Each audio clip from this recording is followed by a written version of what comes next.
Right now, Lismore residents are going through their second major flood in a month. On February 28, the devastating first flood peaked at 14.4 meters, fully 2 meters higher than the previous record of 12.27 meters in 1954, and well above the town's 10-meter high levee wall, constructed in 2005. 4 people, with 2,000 homes destroyed or unlivable of the city's 19,000.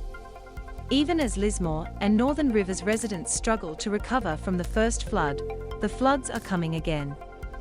On March 29, more heavy rain began falling onto the soaked catchment feeding into Wilson's River. Once again, Lismore's traumatized community had to evacuate, with predictions of floods of 10.6 meters.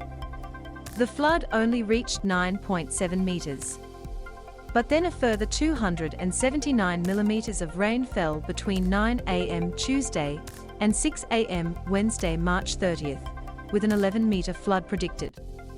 Once again, residents had to evacuate. Is this unprecedented? While the height of the first flood is a new record, back-to-back floods have happened before. Brisbane suffered 3 of the largest floods then recorded in rapid succession, back in 1893. Floods can come in clusters. As the world warms, the atmosphere can hold more water. That means we are more likely to see larger floods. It is time to consider relocating flood-prone towns. We've seen clusters of floods before. Lismore is no stranger to floods. The town was built on the meeting place of Wilson's River and Leicester Creek. Lismore's deep bowl shape has seen the town nicknamed the Wark. As many as 30,000 people live on low-lying land at risk of flood. The last major flood in Lismore took place in 2017, reaching 11.59 meters. Only 5 years later came these devastating floods. That's an unusually small gap, and many locals were shocked at the small intermission between major floods. Then the second one hit, with almost no break between inundations. M to mute, left and right arrows to seek, up and down arrows for volume. Watch 34 seconds 34s. Lismore locals begin flood cleanup. While it is unusual, clusters of floods have happened before. In a scenario eerily familiar to the people of Lismore, Brisbane experienced 3 floods in a month. What's more, 2 of these were the largest on record.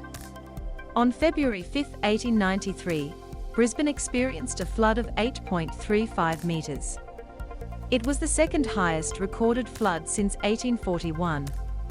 Bridges, railway lines, businesses and whole streets of houses were destroyed. Roads became canals as the city lay submerged underwater.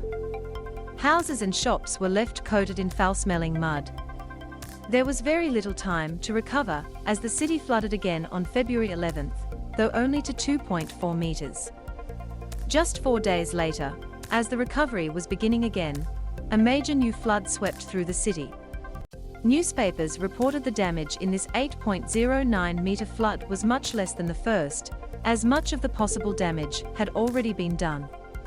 This was not quite true, as many buildings had been significantly weakened from the first inundation. The sodden land and roads were more prone to landslides and collapse. These floods 35 people, and left hundreds of people homeless and unemployed. The back-to-back floods took a psychological toll, with newspapers reporting people were feeling despair and wretchedness. Many in Brisbane in 1893 would have been able to identify with the feeling Lismore Mayor Steve Krieg recently described as flood fatigue. Why does Australia suffer from flood clusters? Australia has highly variable rainfall. That's because of the well-known El Niño Southern Oscillation, a natural climate phenomenon able to make Australia drier or wetter.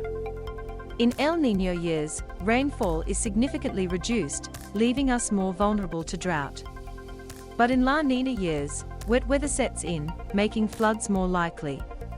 Both 1893 and 2022 are La Niña years. We're seeing the result of wet summers saturating our river catchments and soils, leaving them less able to absorb heavy rains and more prone to flooding.